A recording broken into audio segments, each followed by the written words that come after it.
Assalamualaikum warahmatullahi wabarakatuh. Jirtu deebinee jirraa kutaa lammaffaa viidiyoo keenyaa qabanne. Kun shaashee tuubiidha. Namoonni shaashee tuubii beekne yuutuubii keessa galtanii shaashee tuubii hojjetan viidiyoolee hedduu barumsa barsiisan waan garaagaraa jalaa argachuu dandeettanii seenaa laalaa, sheer, laayik, sabiskiraayib godhaa isiniin jenna. Har'a deemsi keenyaa Kuwait City irraa gara magaalaa yookiin iddoo jireenyaa Bayaanitti jechuudha. Kun Kuwait Cityidha. Daawwataa jirtan bahaara yookaan garba guddaa magaalaa kana jala jiru jechaadha. Makiinaan saffisaan waan deemaa jiruuf qajeellutti waraabuun irratti mijanne, haa ta'uti ijji yoo argite sooratti waan jedhuuf waan bitaan argatti ijji koo argee irratti tole waraabee walitti qabee jira. Hanga dhumaatti daawwadhaa isiniin jenna. Iddoon kun iddoo paarkingii yookiin makiinaa hedduu dhaabbatanii asiin namni gadi bu'ee bahaara dhaqee doonii yaabbatu, iddoo bashannanaa, iddoo makiinaan gurguddaa yookaan baay'inaan dhaabbatudha. Magaalaa Kuwait City fi alaabaan biyyattis kana fakkaata daandii irratti. Akkasii deemsi keenya itti fufee jira. Gamooleen gurguddaan babbareedaan, fooqileen, makiinaan, dooniin garaagaraa akka ajaa'ibaatti bitaan keenyatti mul'atu. Anis isa kana jechuudhaaf shaashee tuubii bifa kanaan deemsa keenyatti fufnee jirra. Konkolaattonni duratti saffisaan fiigaa jiru. Biyya kana keessatti baay'ee konkolaataan seera isaatiin deema. Akka biyya keenyaa afaan tiraafiikii karaarra dhaabbatee dhaabiin jedhuun iddoo hundi kaameraa qaba. Kaameraa kanatu isaan to'ata jecha. Namni tokko seeraan ala ispiidii jedhamee alatti yoo konkolaataa oofee kaameraan isa qaba. Kaameraa egaa qabu bilbiluma isaatiin bilbilama kottu waan kana bal'isteetti adabamanii adabbii yoo ta'u yookiin konkolaataa harka fudhatanii yookaan konkolaataa isaa akka hin hojjenne irraa dhorku jechuudha. Namni kamuu seera beekaa, seera kabajee as keessatti jiraatu jechuudha. Masjiida akkasumas wantoota hedduutu jira. Maashaallah inni akka biyya keenya ilaaltu karaan kun akka makiinaa wal jala darbaa akka makiinaan walitti jedhee namni gaafachuu mala. Maaliifuu wanni hunduu seeraa heera qabaa. Makiinaa wantooti hin jiru. Ulaagaa seeraa qabaa. Haywee irratti, ispiidii irratti waa hunda keessatti jechaadha. Namni hundinuu seera isaa eegee oofaa jecha konkolaataa. Akkana deemsi keenyatti fufee jira. Magaalaa Kuwait City hamma takka daawwachaa gamoolee gurguddaa bitaa mirga keenyatti ilaalaa deemsa keenya itti fufnee jira jechuudha. Hordoftoota kiyyaa fi dhaggeeffattoota kiyyaa viidiyoon kun isin gammachiisus baatu ani natti tolee waraabee gama yuutuub waraabee jechuudha. Haa ta'uuti qulqullina isaatiif nuuf kolchaa jecha namoonni ogummaa waraabbii qabdan kana caalaa namni na caalaa waraabuu danda'a, meeshaa kaameraa gahaadhaan argamuu danda'a. Ani ammoo bilbiluma xiqqoo harka kiyyaa fayyadamee bifa kanaan waraabee jechuudha. Ammaaf konkolaataan dhaabbatee jira. Hagaa achii ani darbee daqiiqaa tokko tokkoon jalaa diimaa ifaa zayitii karaa irraa jalaa ba'a. Cufaa bananii fakkeenyaaf amma asiin jaajjee jira. Kachaan darbaa jira. Bifa kanaan deemsa keenya ammaaf itti dhaabnee jirra. Erga halluu magariisa ibsee zayitii yookaan ifaan karaa irraa deemsitti fuufa jechuudha. Haa ta'uuti magaalaan tun magaalaa nagahaati. Biyya jaalalaati, biyya nagahaati, biyya namni dhufee kamuutti dalagatee keessa qanana'uu danda'u. Haa ta'uuti namoonni tokko tokko biyya kana keessatti yeroo isaa as keessatti gubuun mala bakka hin taanetti ammoo biyyi tun biyya malladhi isiillee gaariiti. namni osoo dalagattanii waan baay'ee namatti tolu dalagaa irra bobba'anii namni eenyuyyuu beekaa biyya Kuweet maallaqni isii maallaqa biyya kamiitiyyuu oli cimtuudha beektanii. Kanaaf dalagattee biyya kee jiraatis waan humna keetii carraaqattee jireenya kee gaggeessuu malta. Kanaafuu Kuweet biyya jaalalaatti jechuun ni danda'ama. Gamoo gurguddaa dhedheeraa ijji kan keessi ilaalee isin agarree qabanii iddoo bashannanaa bishaan adda addaa waan garaagaraatti jira. Iddoo sitti tolu turistii namni dhufee daawwachuu ni danda'a. Biyyi tun garuu akka yaada kiyyaatti gammoojjii ho'ina si irra silaa namni keessa jiraachuu hin danda'u. Garuu teekinooloojii fa'aa tolu qilleensa ho'aaf qorraa mana keessatti fayyadamta. Isa mukayyaa fayyadamtu jira. Inni kun yeroo ho'aa isa baratti yoo si qorrisiisa.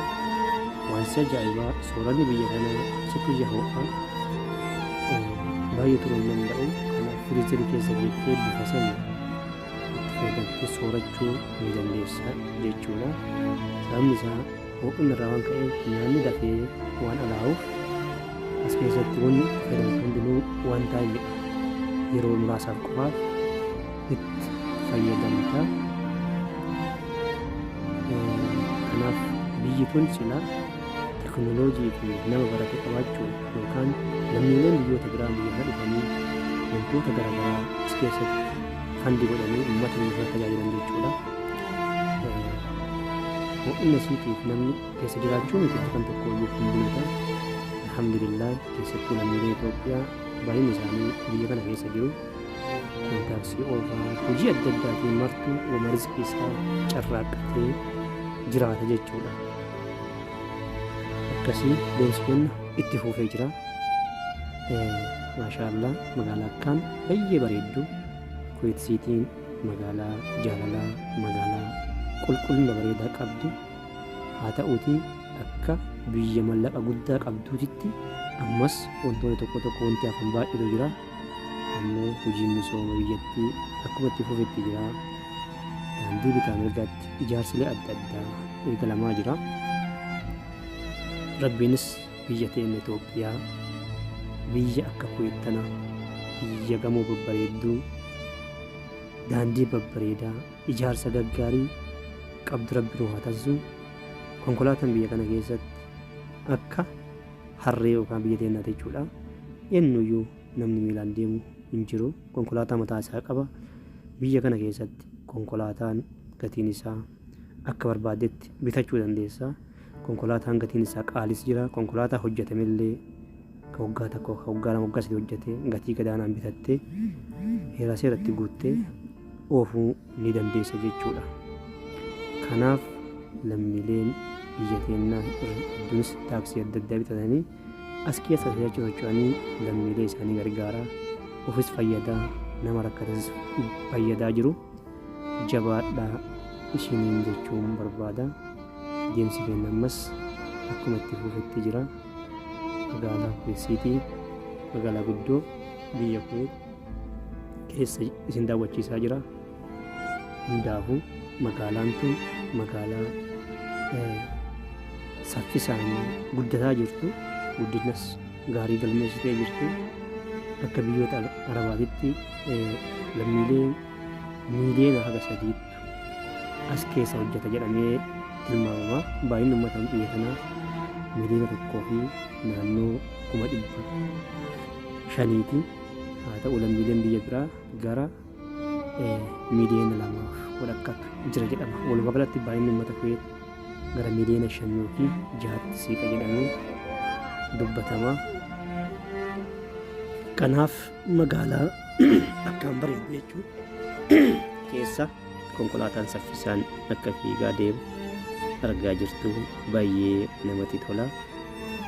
Namoonni biyya kana keessattuu lammiilee Itoophiyaa osoo dhuftee dalagattee akkaan nama gammachiisa. Haa ta'uti biyyi kun waggoota hedduuf Itoophiyaa irraa sababa garaagaraatiin balbala isii cufattee nama haarawa simadhattee jirti. Haa ta'uti imbaasiin Itoophiyaa kaas Kuweet jiru sochii garaagaraa godhuudhaan ammas biyyi kun akka deebi'u Itoophiyaadhaaf banamu carraaqqii guddaa godhaa jiranii gara fuulduraatti lammiileen biyya kana dhuftan akka dalagattan abdiin guddaan qaba. Maaliif biyyi kun bakka biyyoota Suudii yookiin biyya Dubaay miti dalagaan namni tattaaffatee dalagaa barbaaddatee jedhee waan gaarii dalagachuu danda'a. Mallaqa bareedaadhaan akka dalagachuu danda'u abdiin qaba.